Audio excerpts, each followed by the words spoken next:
bonjour à toutes et à tous. Ouais, tu l'as dit, le but c'est d'apprendre, pas forcément comme d'habitude de manière très théorique, mais d'apprendre en faisant, d'apprendre en regardant les autres, parce qu'on apprend aussi en regardant les autres. Il y a un mimétisme qui, dans l'apprentissage, c'est bien connu chez les sportifs. Je m'appelle Bruno Debien, donc comme Christophe vous a dit, je suis anesthésiste réanimateur et j'ai créé Emergency il y a maintenant 9 ans. Et on fait de la simulation de fidélité dans tout type de services. Alors je dirais des services experts comme la cardio, les soins intensifs, l'anesthésie, la réa, les urgences. Des services un peu moins experts, les maternités pour les mamans, les bébés, etc. Et puis des services encore moins experts. Alors c'est pas pour me moquer, mais où ils rencontrent moins fréquemment des grosses urgences. L'imagerie médicale, la psychiatrie, les gros cabinets dentaires, les services de soins de suite, etc. Voilà. L'idée, c'est de mettre en situation le plus fidèlement possible. Alors là, vous allez me dire, nous qui faisons d'habitude du in situ, donc le malade est dans un vrai lit de soins intensifs ou sur une vraie table d'opération d'un vrai bloc, là, il va falloir faire des petits efforts d'imagination.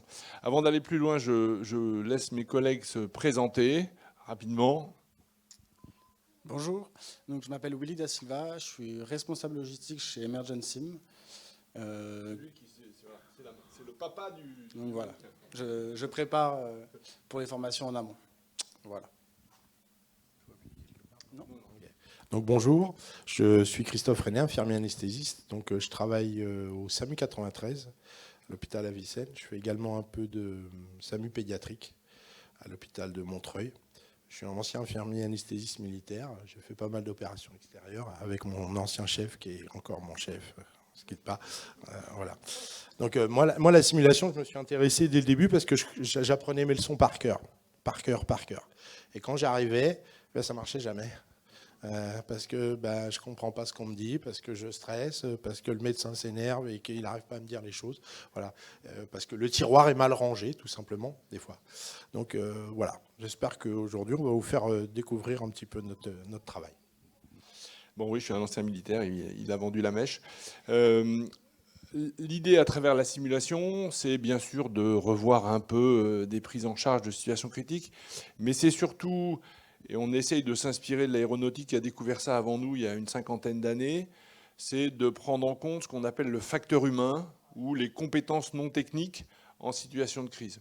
C'est quoi ? C'est tout sauf la posologie de l'adrénaline, la manière de poser une perf, mais c'est plutôt pourquoi alors je sais poser une perf ou pourquoi alors je sais la posologie de l'adrénaline, et ce jour-là je m'en souvenais pas, et comment faire quand même pour bien prendre en charge le patient, comment bien travailler en équipe. Et ça, il n'y a que vraiment en s'immergeant dans une situation quasi réelle qu'on l'aborde.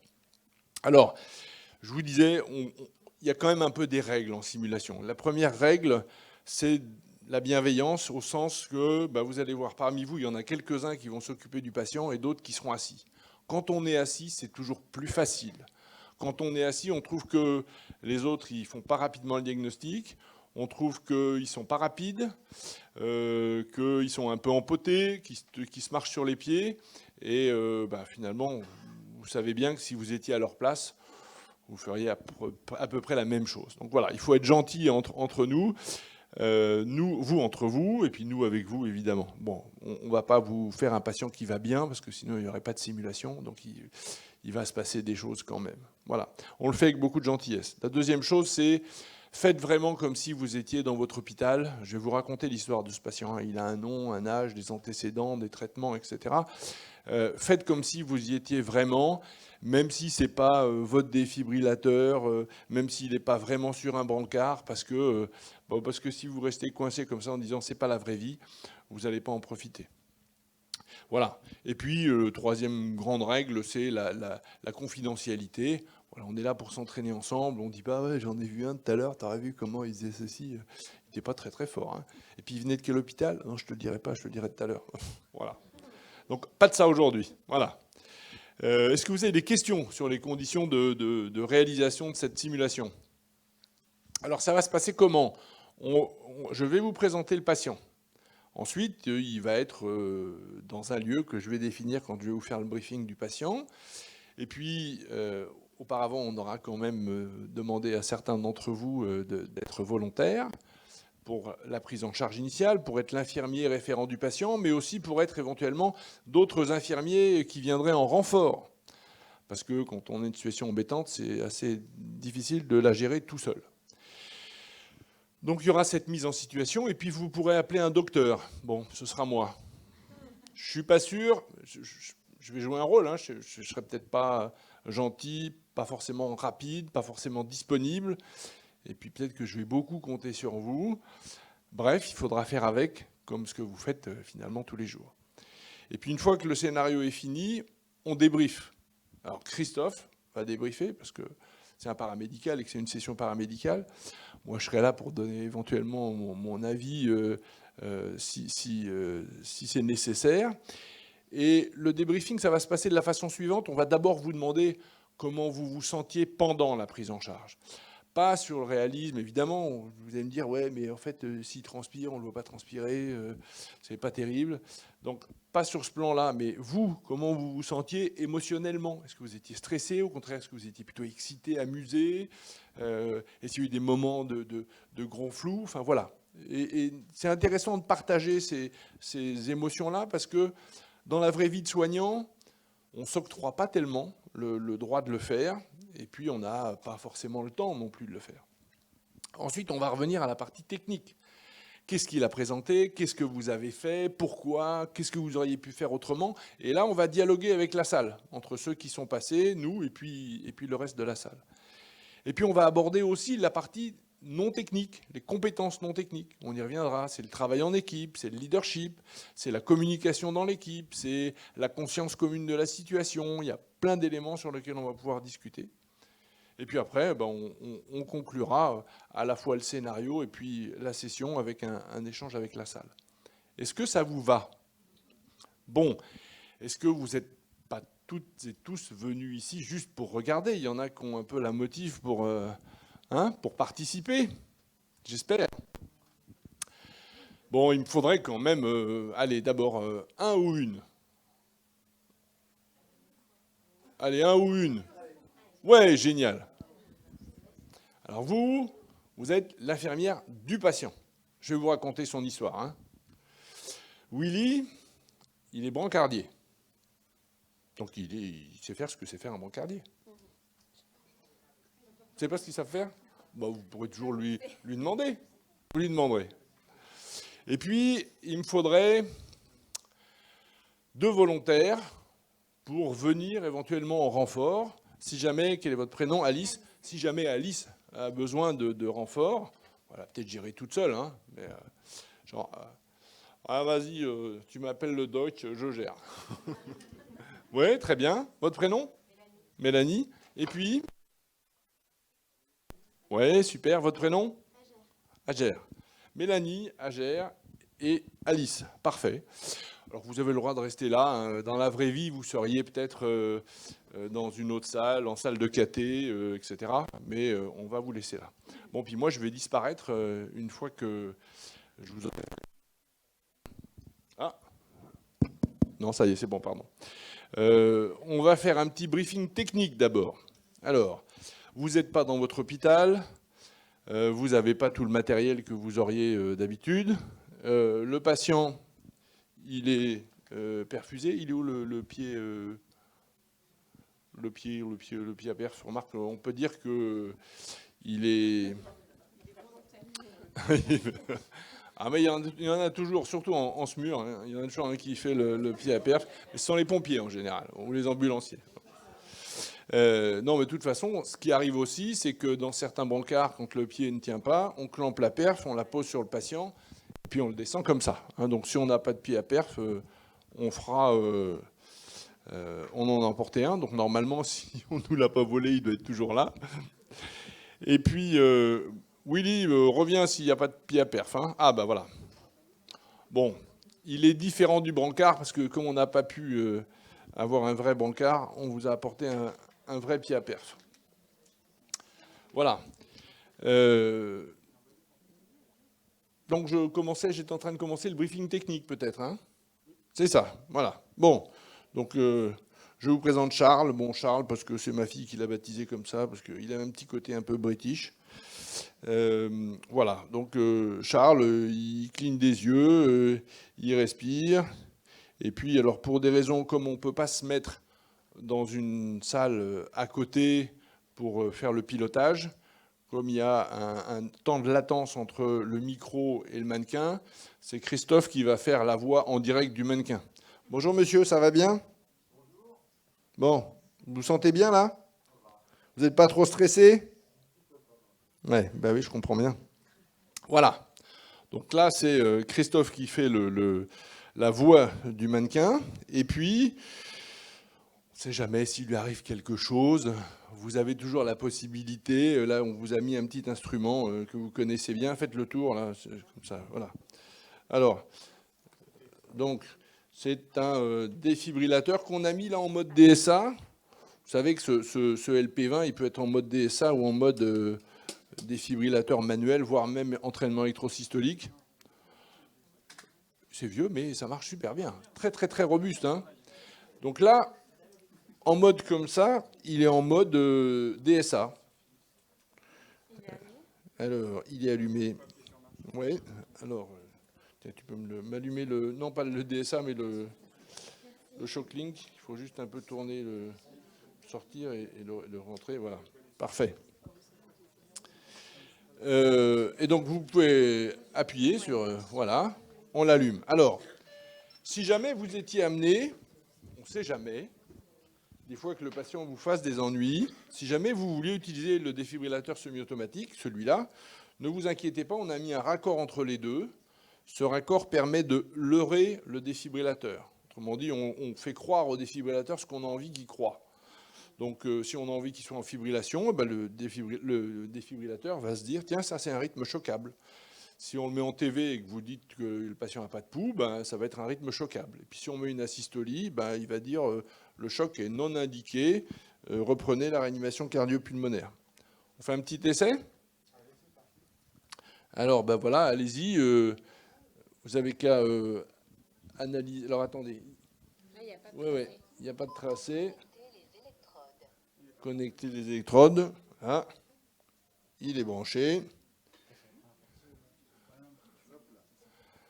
Voilà. Relance le rythme.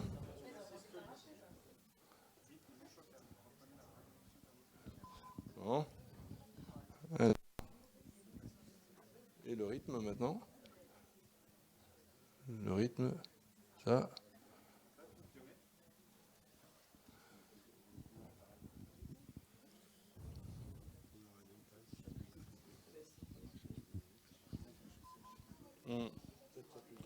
Bon, on a un petit... Ah ouais. Voilà. Bon, par ailleurs, pendant qu'il règle le problème de pilotage du défibrillateur et du Shocklink, on vous a donné du matériel. Donc c'est un sac, comme il pourrait y avoir un sac d'intervention dans les étages, un sac version SMUR. Donc vous avez un ballon auto-remplissable. Évidemment, vous n'avez pas d'oxygène, mais on pourrait dire que vous avez de l'oxygène. Hein, donc vous avez le ballon réserve et puis derrière. Et puis surtout, vous avez des médicaments. Attendez, on va l'ouvrir complètement. Peut-être que celles qui sont en renfort, Mélanie et Chaher, vous pourriez venir voir, parce qu'on ne sait jamais. Vous êtes peut-être intéressé par voir ce qu'il y a dans le... Bon, on est sympa, on vous a mis un petit truc. Il y a de la Dré, il y a de la Cordarone. Bon, puis après, il y a d'autres choses.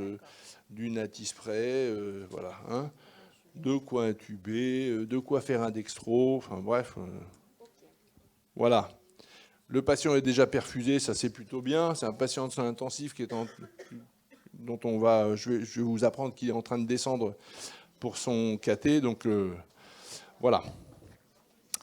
Est-ce que ça va? Donc, Agère et Mélanie, vous allez vous asseoir, du coup. Et je vous raconte l'histoire du patient. Donc, patient de 57 ans, programmé pour une coronarographie dans l'après-midi pour un SCA non ST+, mais trop au plus. Patient avec des facteurs de risque, père décédé d'un infarctus à 45 ans, dyslipidémie, hypertension artérielle. 3 facteurs de risque. Il est entré ce matin à l'USIC. Il a eu, par le SAMU, parce qu'il a été pris en charge à la maison et transféré en USIC par le SAMU. Le SAMU, qui est au top, hein, a fait Brilique 180 mg, donc ticagrelor, Aspégique, acide acétylsalicylique, 150 mg, et enoxaparine, 8000 unités en sous-cutané par le SMUR. Voilà. Il était donc évidemment perfusé en USIC, et vous avez eu l'appel de votre collègue qui vous a dit qu'il fallait le descendre, qu'il allait être pris en coro rapidement. C'est bon pour vous? On fait le petit check du défibrillateur pour que vous puissiez voir. C'est bon.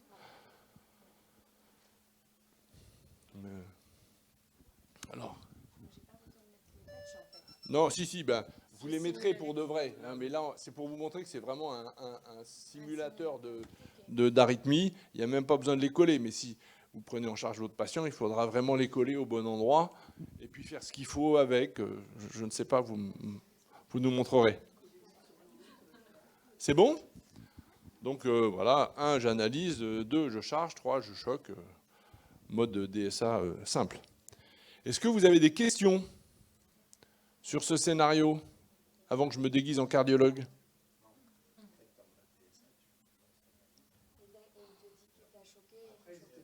Oui. Il n'est pas en fibrillation.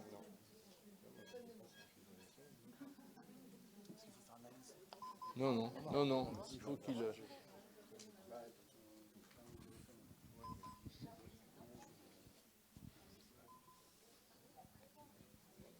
Vérifier la présence du pouls. Bon, déjà...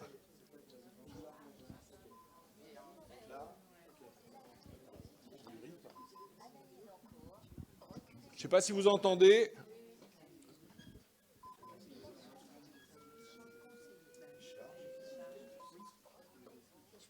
Ouais, vas-y. Et donc, en fait, l'énergie du choc est absorbée par ce machin-là. Voilà. Donc, prenez les mêmes précautions que si vous faisiez un vrai choc, mais sachant qu'il n'y a rien qui sort là. Bon, voilà, c'est quand même une sécurité. Tout le monde est prêt? On y va. Alors, je vais vous présenter... Ben non, je vous ai présenté.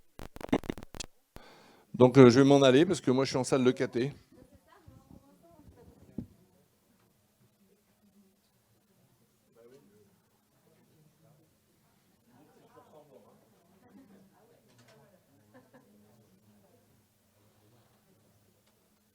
Est-ce que je suis plutôt rythmologue, plutôt cardiologue interventionnel, plutôt cardiologue de ville?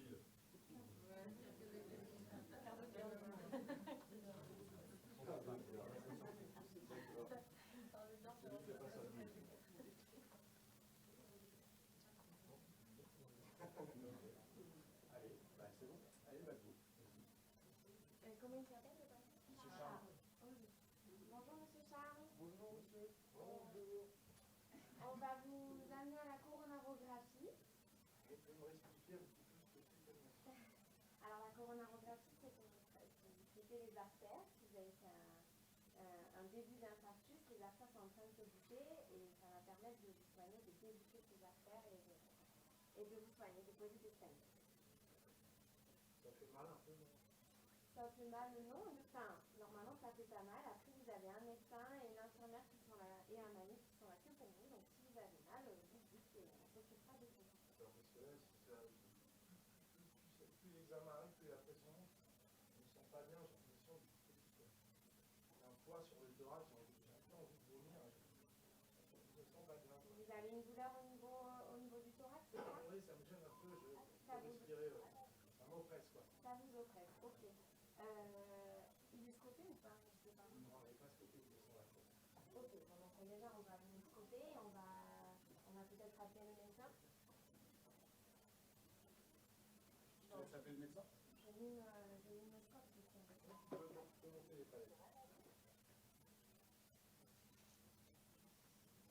bon, donc j'appelle le médecin en même temps, parce que je suis multitâche. Oui, allô, docteur? Allô? Allô? Oui, monsieur Charles, je suis en train de le descendre en coraux. Enfin, je vais le descendre pour aller en coraux. Il a une douleur tôt. Est-ce que je fais quelque chose avant ou le descend maintenant? Bah, écoute, il vient en salle de café, c'est ce qu'il lui faut. Moi, je suis habillé, je suis en salle. Là, c'est l'infirmier qui me tient le téléphone. Tu le descends, de toute façon, on va le prendre juste après. Je lui fais pas de bouffer, rien du tout, c'est bon. Ok, super. Bien. Bon, ben, on va y aller un petit peu rapido, c'est prêt? Donc, on prend ça, on met tout sur le brancard, la bouteille d'oxygène, au cas où, et le papier au cas où.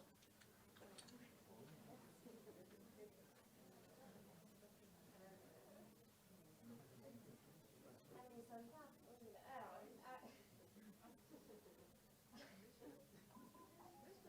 il est en train de faire le choc. Est-ce qu'il est encore conscient? Monsieur Charles?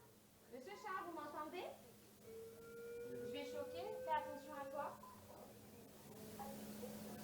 Et on va lui mettre de l'oxygène. Tu peux commencer à sortir la bouteille d'oxygène et mettre le bavus. Et on appelle le médecin. Est-ce qu'il y a quelqu'un qui peut venir nous aider, s'il vous plaît? Est-ce que tu peux appeler le médecin, s'il te plaît? Tu dis que monsieur Charles est en arrêt, en fibrillation. Alors, tu peux commencer à faire le bavus. Voilà, comme ça. Tu fais des insufflations. Encore, tu continues non-stop. Commencer la réanimation cardio-pulmonaire. Il est en salle de café, il arrive tout de suite. D'accord. la STP. Ok, tu peux rester à côté, peut-être me remplacer. Est-ce que tu sais masser? Oui. Ok. Vas-y, je te laisse aller. Le plan dur, c'est vrai qu'on n'a pas mis le plan dur, il y a peut-être pas de plan dur. On va dire que l'on a pris l'urgence. Il est déjà. Ok, d'accord. La perfusion fonctionnelle. On est bon, on n'a pas chance.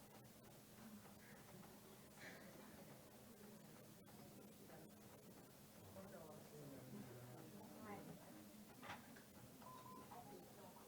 Alors, reculez-vous les filles.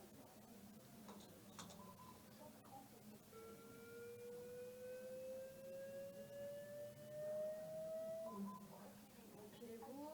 J'appuie sur choc. On recommence. Alors, une situation pareille. Tu me dis quand tu es fatigué, je prends un relais. Et le médecin est toujours pas là.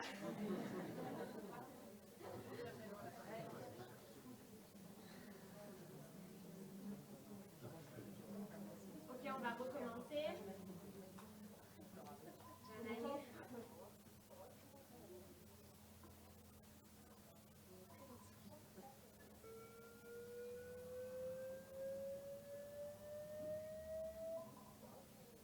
Attention, j'appuie. On peut recommencer.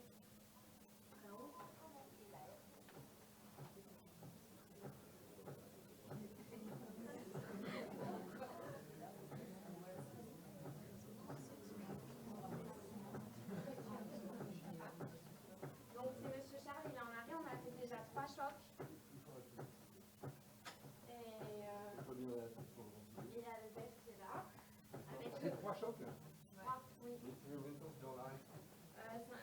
3 T'as mis minutes. le chrono ou pas? Non, j'ai pas mis le chrono. D'accord.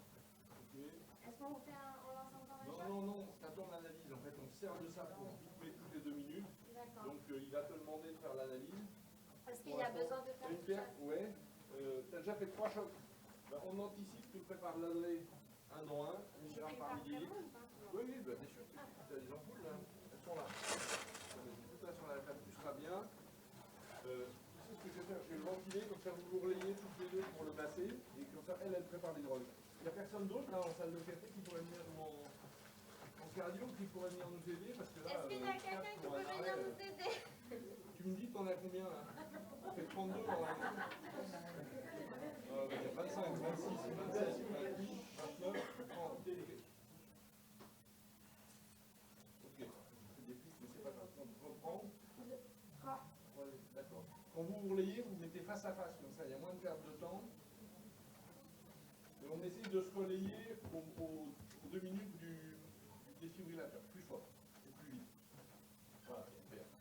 Ça c'est quoi? C'est de l'année. L'adresse, tu l'as piqué? Non. Bon, J'ai tu pas fais après, tu n'as qu'une seringue pour l'instant. Donc on a eu 3 chocs. Fibrillation réfractaire, on fait 1 mg d'adresse. Et après tu mets une marque dessus et tu prépares 300 mg de cordarone, donc 2 ampoules pour faire IVD. IVD, hein, pour Ok. une seringue. Ouais, donc là je viens de faire 1 mg d'AD. Alors, analyse.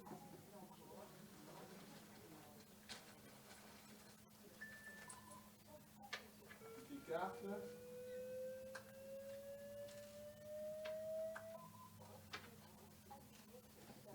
Stop, délivré, vas-y, reprends le massage. Relais. On se relaie toutes les 2 minutes, on fait la relève. Plus fort. Voilà, très bien. Et tu me dis quand tu arrives à 30 que je le ventile un peu. Hein.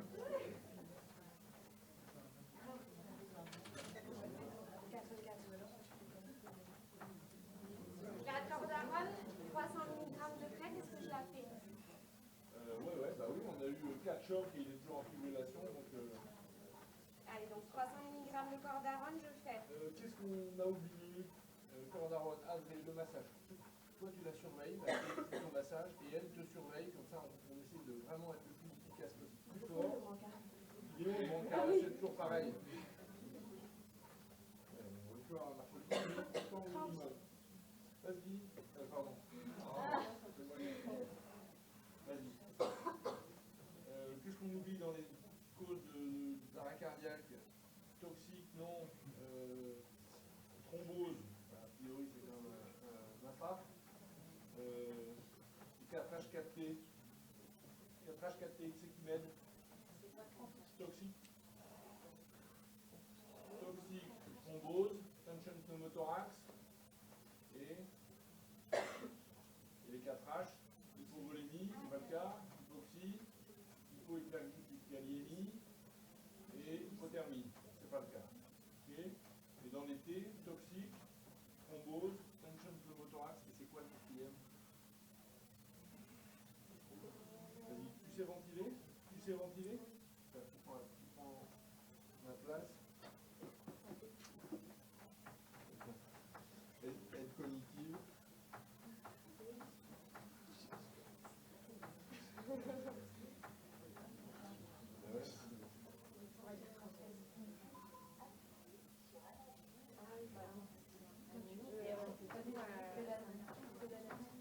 Alors je vais analyser les films.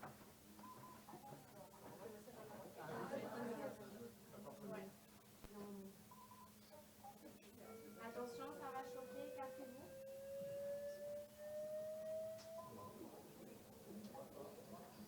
Théoriquement, il faut reprendre tout de suite et il faut masser pendant la charge.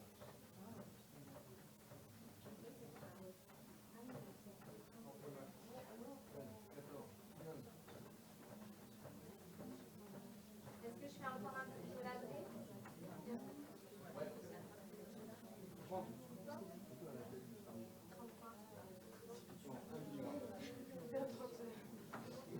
1 mg de fait. C'est bon. Rythme sinusal, monsieur Charles?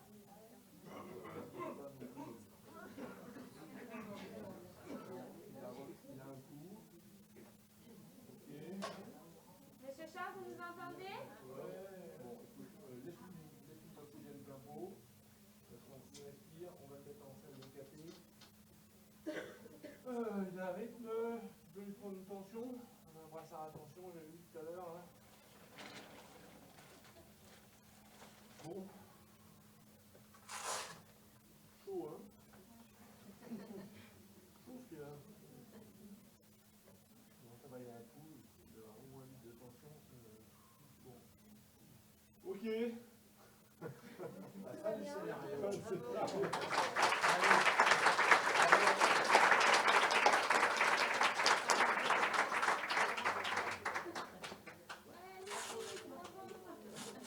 Restez.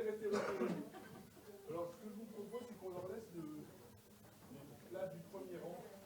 Et ça va être un peu plus facile pour les déchiffrer, même si vous ne les voyez pas. Et puis, on peut chercher un endroit. On peut? Bon, ouais. Ah, bah, très bien.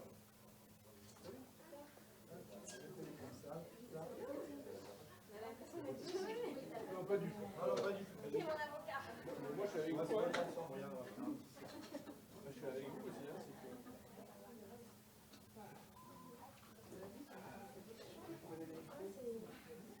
Hein,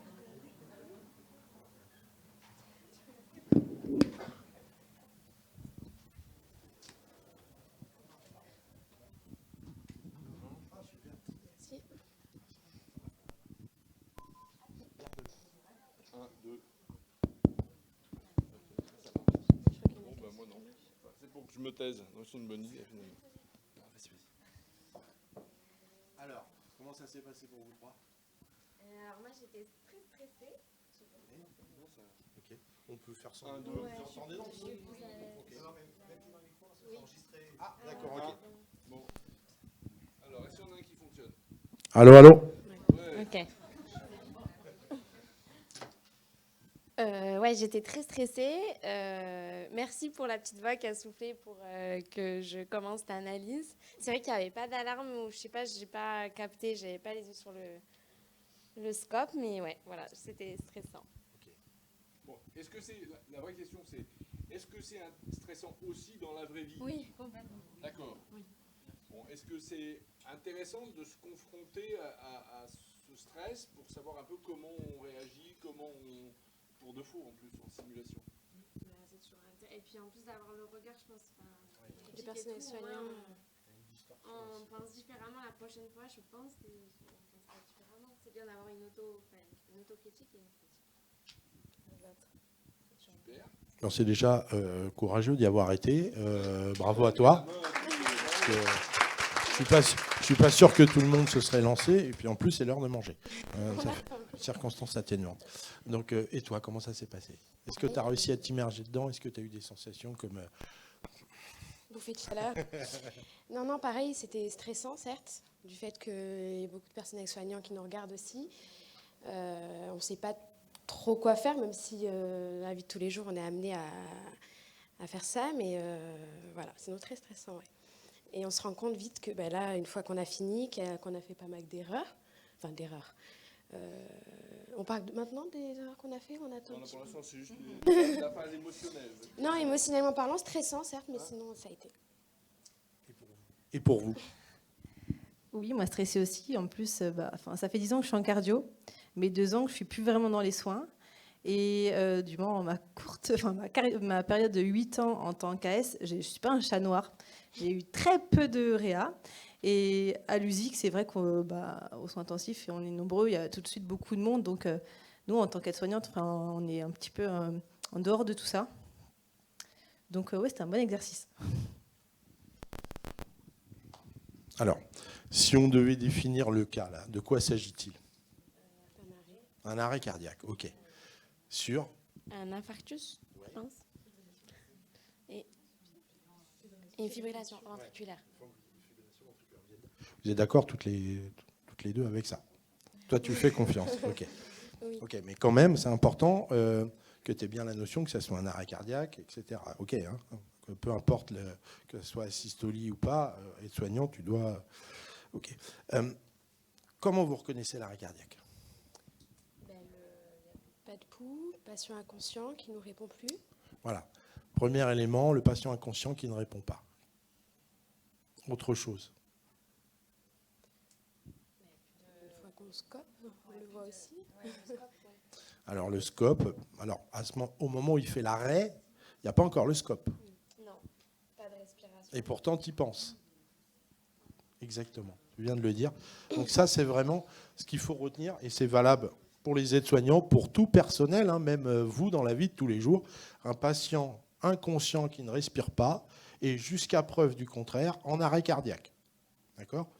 Ok. Donc, qu'est-ce que tu fais une fois que tu reconnais ça ? Que je reconnais qu'il ne respire plus, ben, je l'oxygène et je commence à le masser. Le massage. On appelle le médecin. Tu alertes le médecin. Ok. Quelle est la priorité absolue à donner au moment où tu reconnais l'arrêt cardiaque ? L'alerte. C'est vrai qu'on la prend. Enfin, commencer le massage, demander un chariot d'urgence. Donc, ok. C'est le massage cardiaque. Hein. C'est ce que vous entamez. Et effectivement, tu appelles à l'aide pour pouvoir assurer ce massage cardiaque. Hein. Parce que très, très vite, on va se fatiguer. Okay. Donc, Du coup, l'oxygénation, non. Hein. L'oxygénation, ça passe bien après. bien après. C'est vraiment, et quelle que soit votre position dans l'hôpital, finalement, vous êtes tout seul, et puis même si vous êtes deux, on verra que ça ne suffit pas. Donc, je reconnais, j'alerte surtout s'il faut que je sorte de la chambre, que j'aille dans le couloir appeler mes collègues, ou que je suis dans un couloir en train de brancarder comme ce cas-là. Et alors là, vous auriez pu envoyer le brancardier appeler à l'aide, et puis vous commenciez le massage. Parce que de toute façon, vous ne pouvez pas faire 36 choses en même temps. Et puis le brancardier, il ramène du renfort, et qu'est-ce qu'il rapporte ? Le chariot d'urgence, sur lequel il y a...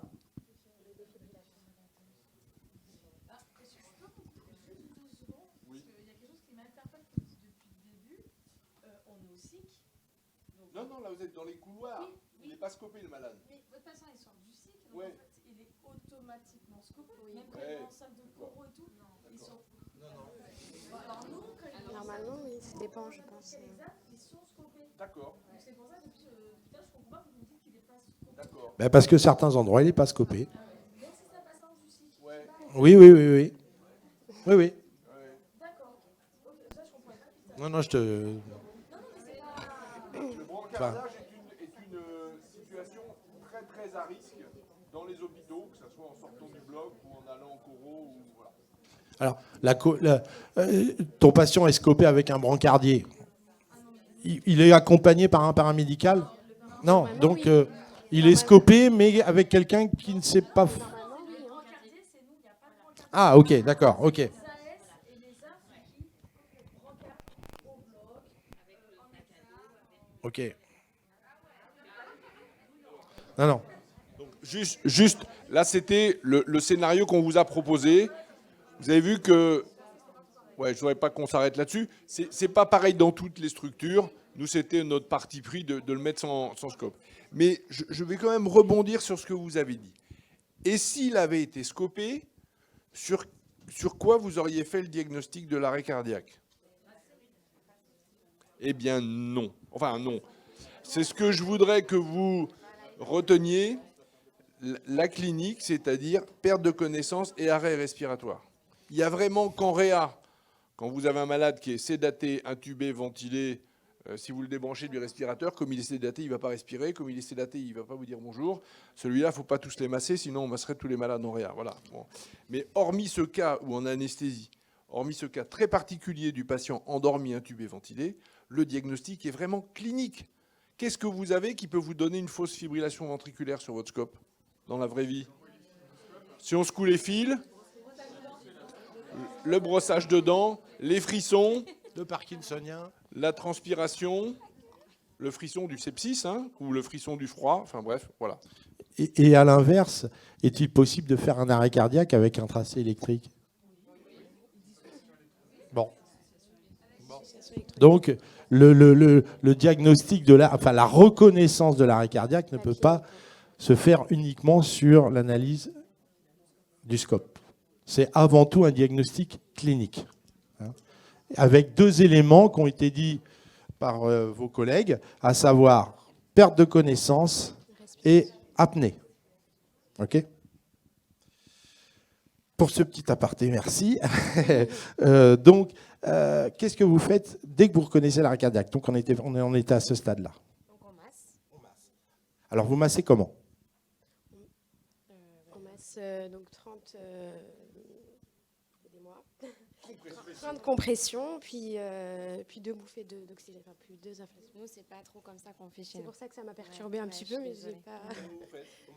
On met oxygène pleine balle, bavure, et on fait les compressions en même temps.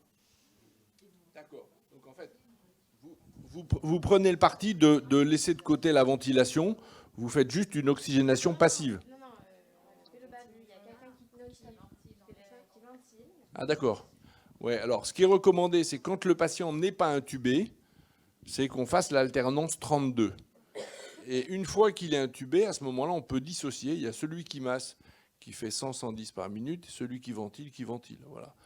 Mais sinon, en fait, ça ne va pas bien passer, vous n'allez pas bien le ventiler. Mais ceci dit, la priorité reste les compressions thoraciques.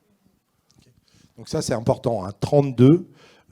Donc comment on peut faire pour s'organiser? Là, c'est le moment important du massage. Parce que, comment vous êtes organisé? Comment vous auriez pu faire? Je vous laisse parler un peu. Ce qui est bien, c'est qu'il y ait, donc d'appeler du renfort parce qu'on est vite fatigué. Premier élément, l'appel du renfort. Okay, très bien. Et après, pour le masque, qu'il y ait une personne à la tête qui s'occupe des insufflations. Très bien.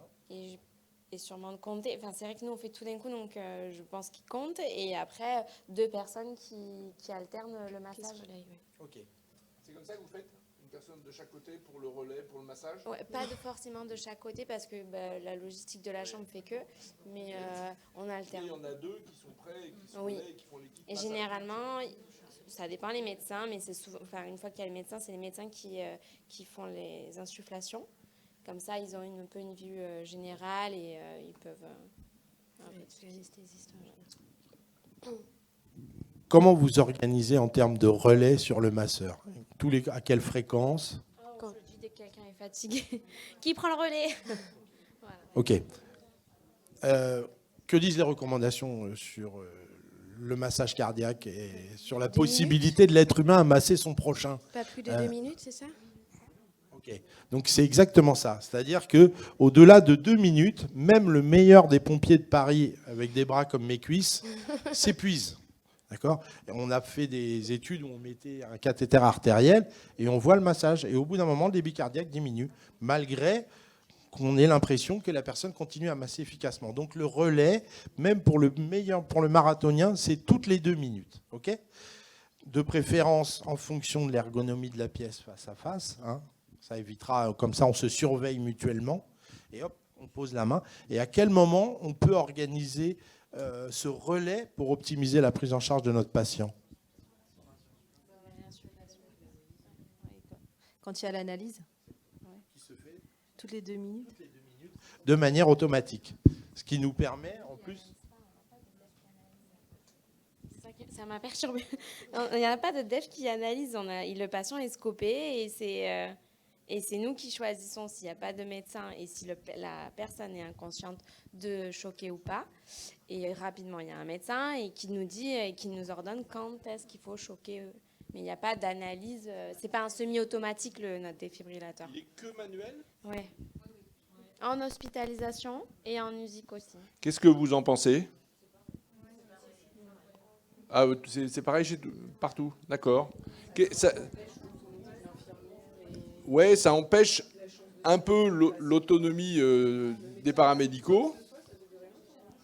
Et puis, c'est vachement bien d'avoir une machine qui, toutes les 2 minutes, va vous dire, sans que vous lui demandiez rien, et surtout quand vous êtes dans le jus, vous ne savez plus où vous en êtes, combien de temps est passé. J'ai fait exprès de lui demander, ça fait combien de temps? T'as mis le T0? Non, c'est normal, hein. C'est pas une critique, mais on est tous pareils. Moi, je ne sais pas combien de temps a duré la simulation, parce que j'étais dedans aussi. Donc, l'intérêt du mode DSA, c'est qu'il rythme les 2 minutes, c'est la relève, Christophe vous l'a fait dire, c'est la relève de celui qui masse, c'est l'analyse du rythme, puis éventuellement la prise de pouls, et puis 2 fois 2 minutes, on va y revenir. Merci, chef. Donc, toujours sur le massage. Quel est le rythme du massage? La fameuse chanson. C'est vrai qu'on pense pas à ça. On nous Oui, apprend, c'est mais ça. on n'y pense pas. Sans doute. Moi non plus, du tout. Même. J'ai jamais pensé sur un arrêt. Ok. Donc le rythme, c'est la recommandation, c'est 100 par minute. Ok. Donc effectivement, vous pouvez avoir chanté dans votre tête Staying Your Life des Bee Gees, mais c'est peut-être pas le moment. Par contre, sur certains scopes, bon là, je pense qu'on part de loin quand vous disiez que vous avez encore quand vous dites que vous avez encore des scopes qui sont en mode, qui font pas DSA, mais vous avez la possibilité sur bon nombre de défibrillateurs d'avoir ce qu'on appelle un métronome que vous activez. Il le fait celui-ci? Non, il le fait pas, malheureusement. Et vous allez avoir le rythme. Vous allez avoir 30 qui va correspondre aux compressions cardiaques et un changement de tonalité sur les 3 derniers pour que celui qui est à la ventilation se prépare. Qu'est-ce que vous avez comme scope défibrillateur, comme marque? Philips, ouais. Ah, Mindray, ouais, ok. Zoll, ouais, mais c'est... Ok, pourtant, ils font, il y a la fonction métronome sur le Zoll. Hein. Ok. Sur la profondeur et la position des mains, des masseuses. Moi, c'est comme ça. Alors, où est-ce que vous positionnez vos mains sur le thorax du patient? Au niveau du sternum. Alors, les recommandations, elles sont de plus en plus simplifiées, plus que simplistes. C'est au milieu de la poitrine. D'accord? Les 2 mains en appui l'une sur l'autre. On évite de croiser. Pas de perte de temps à mesurer avec un double densiné au tiers. Non.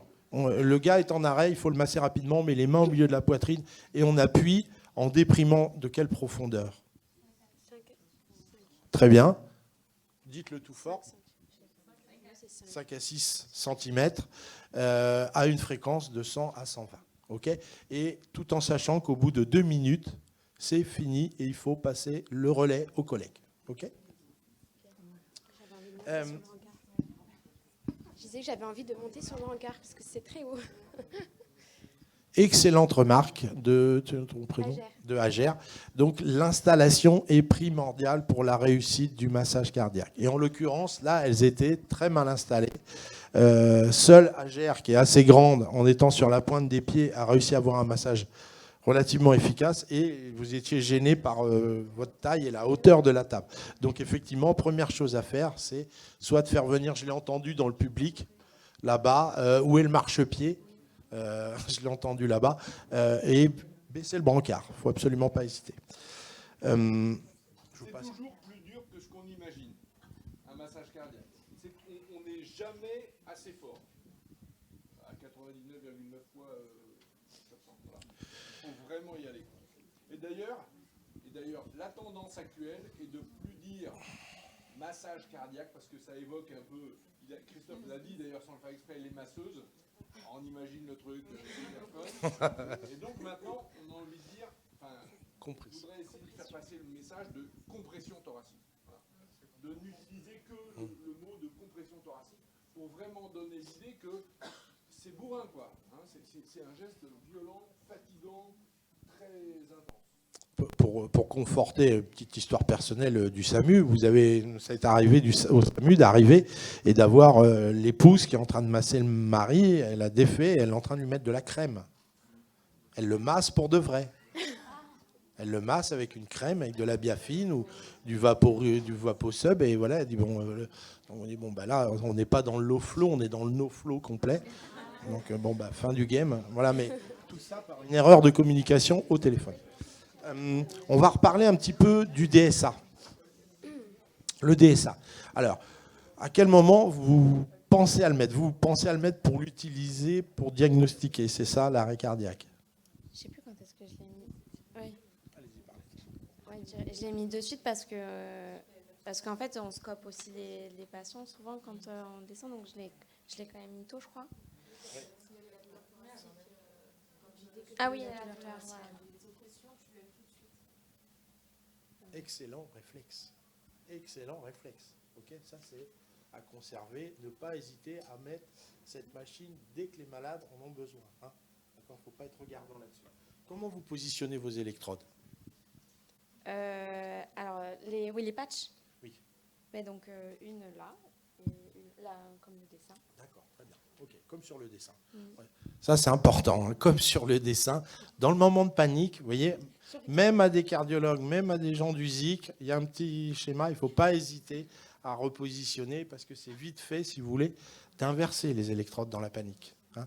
Donc prenez votre temps, vous regardez bien et vous faites comme, comme Alice a fait, c'est-à-dire calmement. Alors, comme sur le dessin, c'est donc sous-claviculaire droit et axillaire gauche, en dessous de la ligne mamelonnaire et dans le coin axillaire gauche. Voilà. L'idée, c'est d'avoir un peu le vecteur électrique cardiaque entre les deux électrodes. Il faut vraiment pas les inverser, excusez-moi. Non, alors, ça a été montré, idéalement, il vaut mieux les mettre dans l'ordre, mais ça marche quand même si on trompe. Voilà. Idéalement. Ok.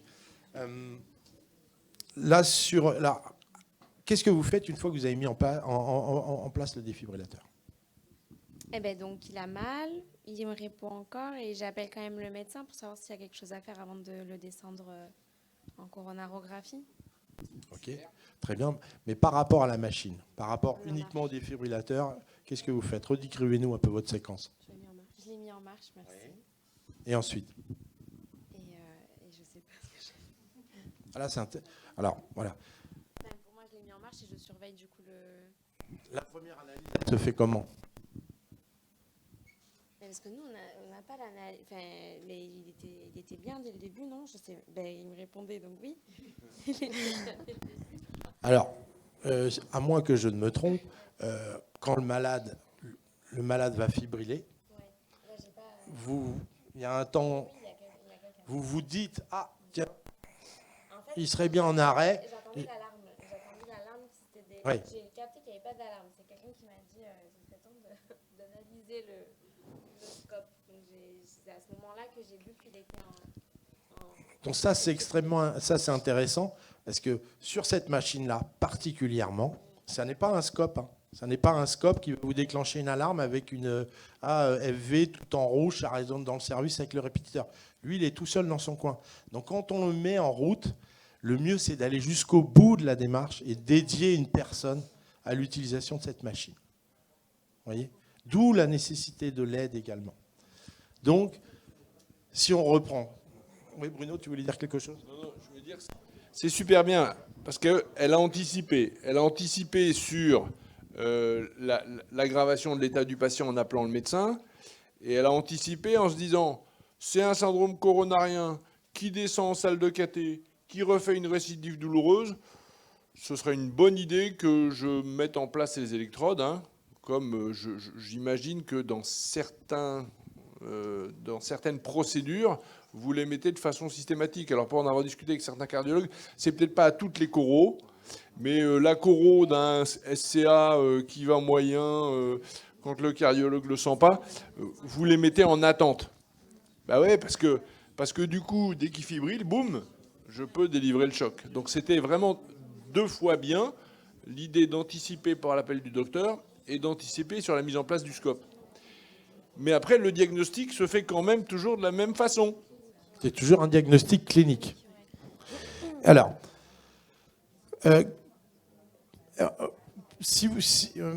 l'utilisation, là, en l'occurrence celui-ci, il fait un mode DSA. Okay, vous avez le choix entre, quand vous branchez votre défibrillateur, aujourd'hui, vous avez le choix entre le mode manuel ou le mode DSA.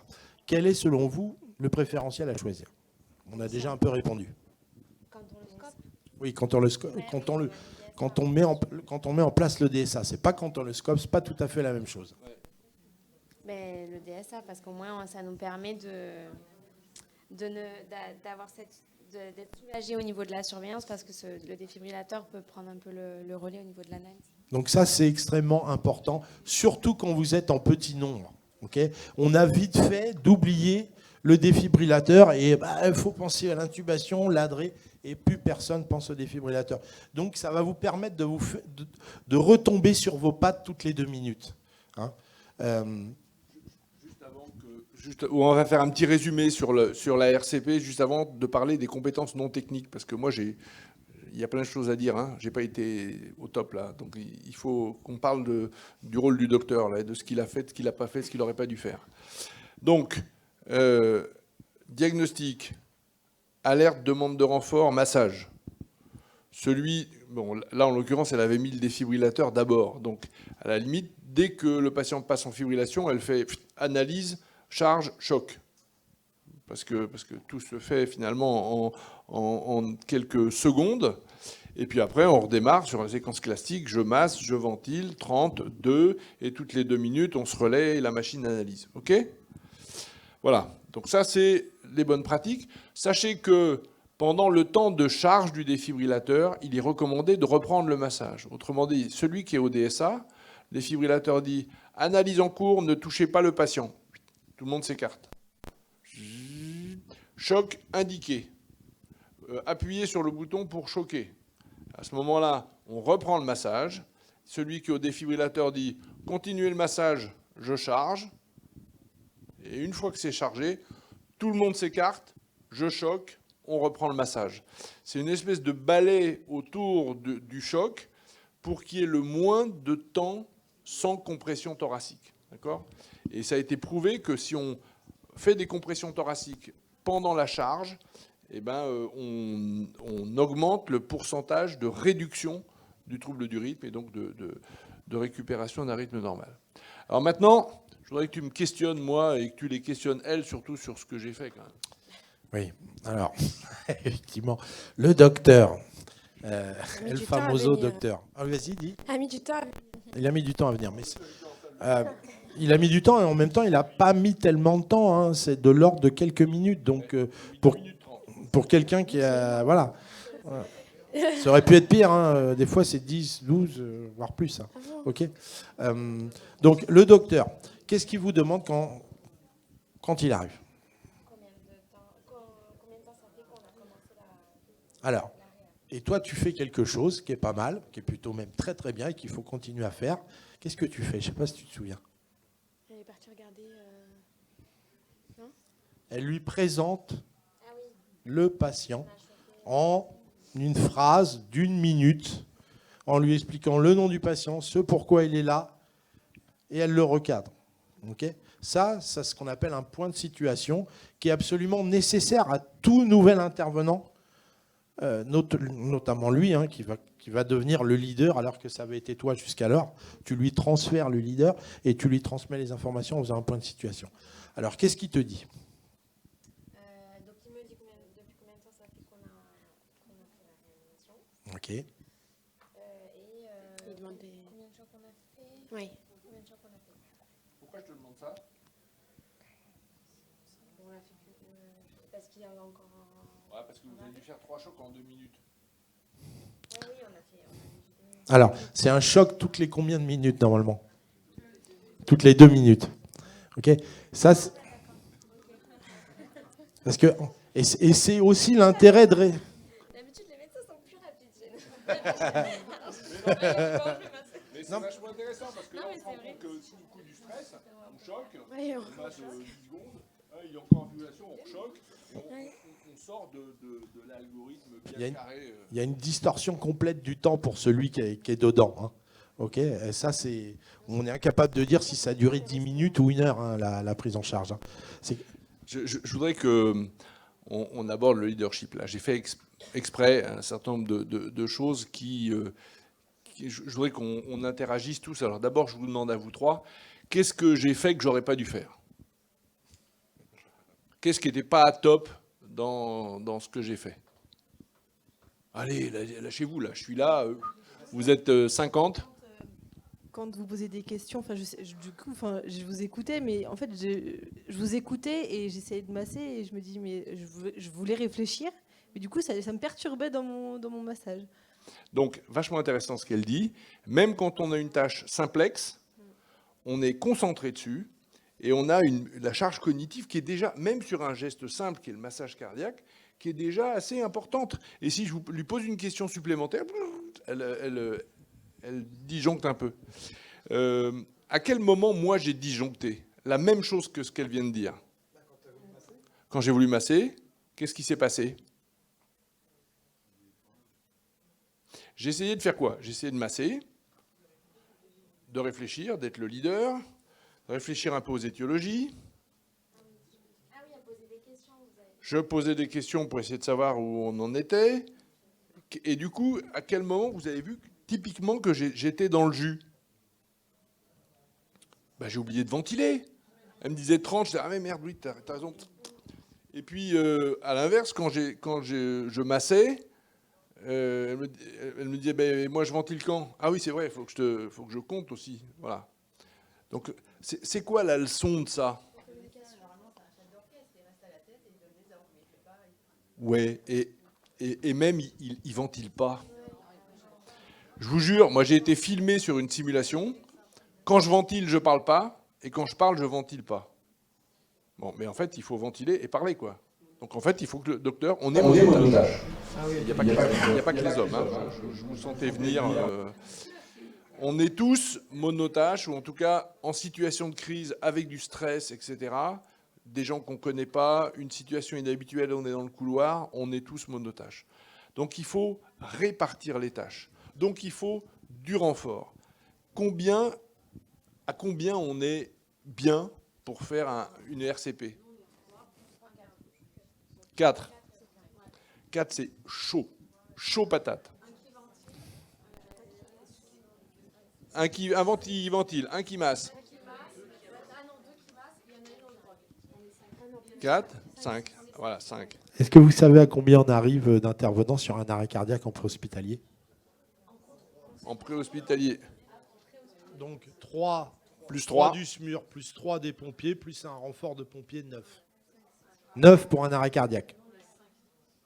Bon, alors, d'accord, le chef des pompiers, lui, il est avec avec sa radio, d'accord. Non, mais c'est important. Aussi, il anticipe, il demande des moyens, il demande une échelle, enfin bref. Donc voilà, bon, retenez 5. Le doc qui fait rien, 2 qui massent, 1 qui ventile. Dans les dernières recos de l'ERC, il est dit, écoutez-moi bien, j'ai demandé à L2 de se surveiller. Quand il y en a une qui masse, l'autre la surveille et réciproquement. Ça, c'est mis en avant dans les dernières recos, le monitorage par les pairs. Autrement dit, on est tous à se surveiller pour vérifier qu'on fait bien. Pas qu'on ait des doutes, pas qu'on n'ait pas confiance. C'est juste que si elle est fatiguée ou elle a un lumbago, et elle n'a pas eu le temps de le dire, eh ben, si elle voit que, Mélanie voit qu'elle est en train de moins bien masser, elle lui propose de la relayer, ou elle lui dit masse plus fort. Hein, donc on se monitore. Donc oui, je vous en prie.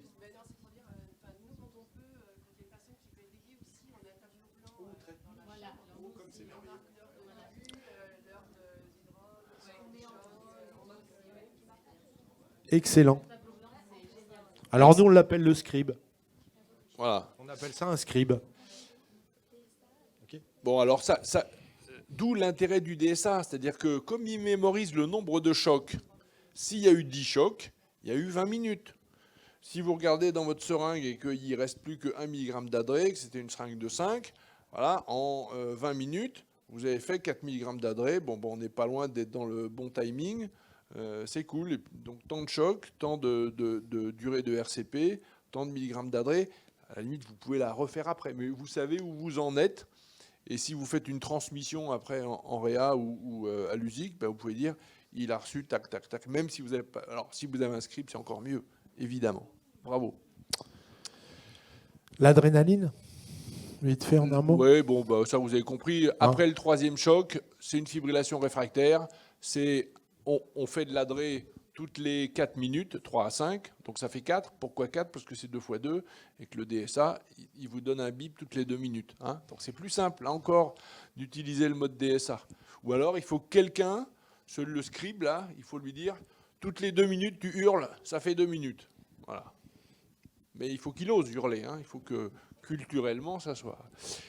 Et donc, Cordaron, 300 mg, après l'échec du 3e choc, 150 mg après l'échec du 5e choc. Et c'est du IVD, hein. C'est pas dose de charge de l'ACFA qu'on met sur 30 minutes. Hein.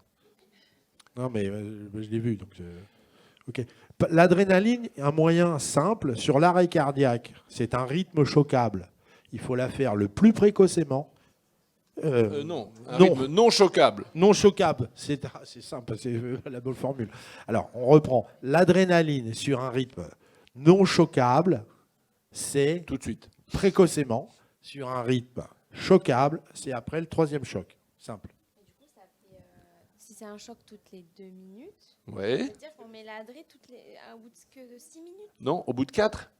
Puisque à T0, allez, si tu es hyper rapide, tu mets ton analyse premier choc à T0, deuxième choc à 2 minutes, troisième choc à 4 minutes, et donc l'adré, voilà, aux alentours de 4-5 minutes.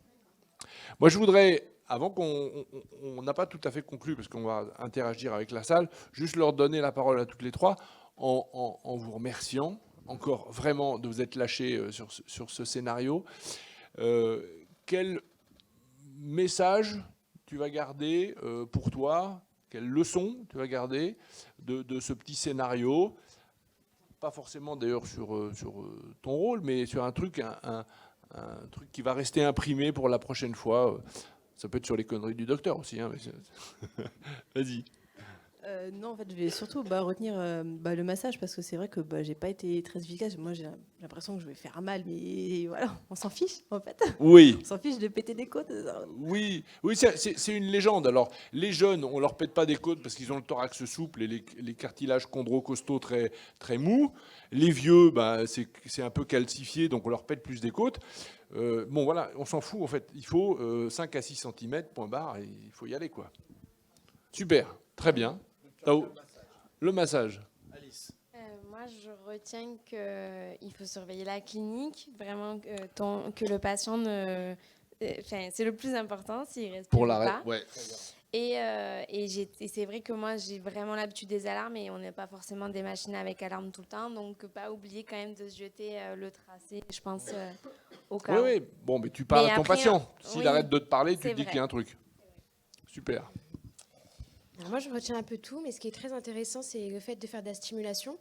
Parce que sur le terrain, on a un arrêt, c'est bouclé, et puis on passe vite à autre chose. Donc là, c'est bien de pouvoir en parler, de pouvoir dire ce qui allait, ce qui n'allait pas. Et du coup, on retient beaucoup plus de choses. Alors, ça, vous pouvez le faire quand même à la maison. Je veux dire, à la maison, dans votre service. Exactement. Il faut instaurer la culture du débriefing en équipe. Du débriefing opérationnel. Ce n'est pas une RMM, hein.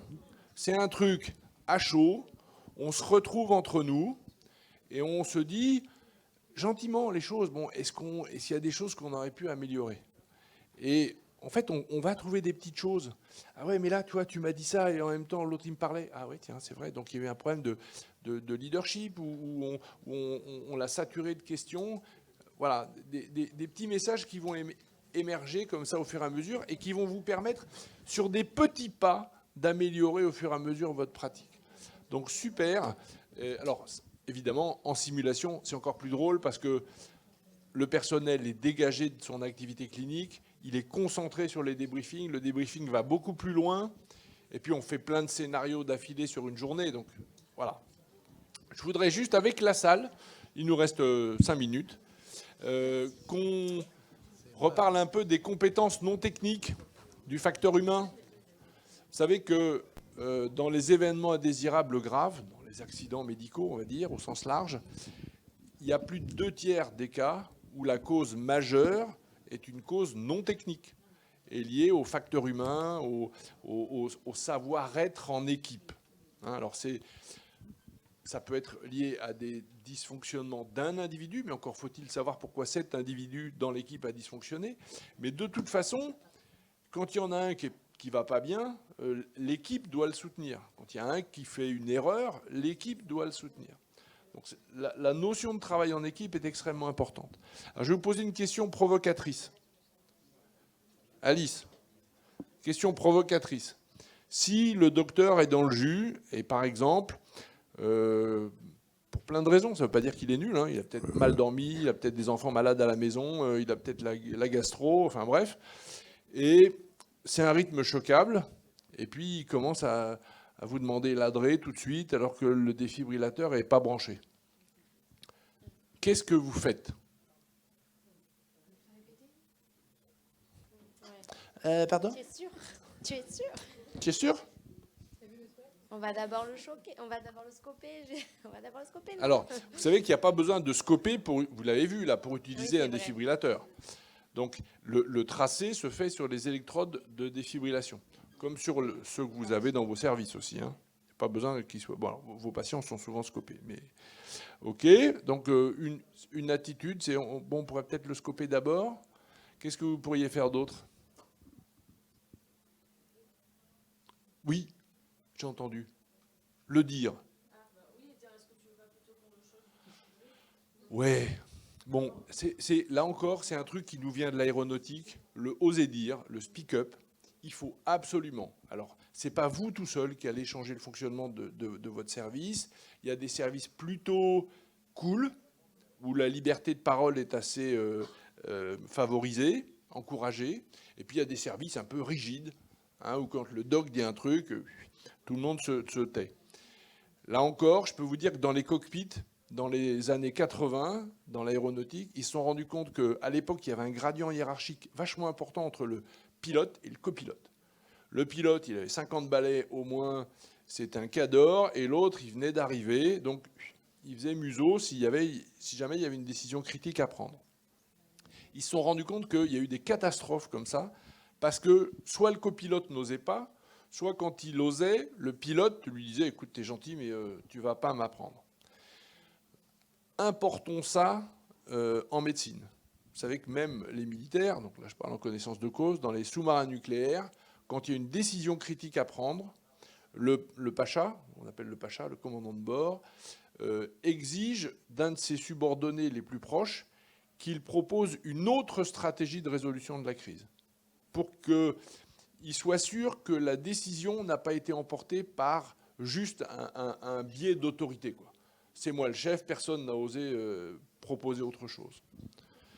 Donc voilà, si jamais il y avait deux notions clés que je voudrais que vous reteniez, c'est pour vous le oser dire. Attends, il faudrait le choquer là, il est en fibrillation. Pas, est-ce que par hasard, ça ne te dérangerait pas si je me permettais cette question de suggérer, voilà, un truc évidemment pas agressif, mais factuel, quoi. Ben, là, il est en fibrillation, tu ne crois pas qu'il faudrait le choquer? Voilà. Moi, je pense qu'il faudrait le choquer. Même. Donc ça, le oser dire. Et la deuxième chose, c'est le leadership. C'est-à-dire, le leader doit avoir du recul, et dès qu'il fait autre chose, eh ben, il perd cette vision globale de la situation. Et donc, il faut essayer de ne pas toucher le malade quand on est le leader. Et le leader, ben, parfois, c'est un paramède. Un de ceux qui sont là. Et idéalement, il vaut mieux qu'ils le disent. Bon, ben, ok, les gars ou les filles, ou ok, tous, bon, je prends le lead parce que, bon, en attendant le doc, toi, s'il te plaît, prépare-moi l'adré un dans un, puis fais la corde à Ron aussi. Vous deux, vous allez vous mettre au massage et vous vous surveillez mutuellement, vous dites si c'est bien ou pas. Et puis moi, pour l'instant, en attendant qu'il y ait du monde, je m'occupe du def et du chrono. Et puis on va redemander du monde parce qu'il faut des gens pour ventiler. Voilà. Hein, de l'organisation. Donc leadership et oser dire, ça vous va comme conclusion pour cette séance? Merci beaucoup.